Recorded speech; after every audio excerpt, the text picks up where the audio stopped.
আমাদের মধ্যে এত বিভেদ কেন? কেউ হিন্দু, কেউ মুসলিম, কেউ অন্য কোনো ধর্মের। কিন্তু একটু ভেবে দেখুন তো, জন্মের সময় কি আমাদের গায়ে কোনো ধর্ম লেখা থাকে? না।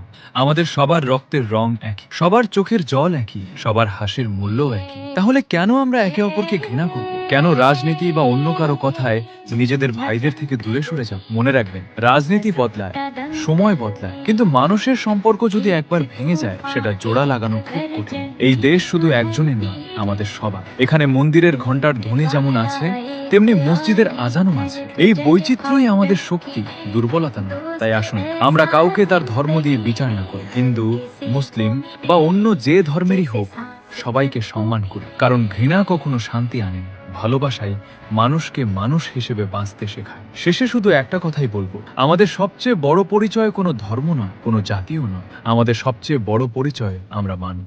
আর মানুষ হিসেবে একসঙ্গে মিলেমিশে থাকাই আমাদের সবচেয়ে বড় শক্তি।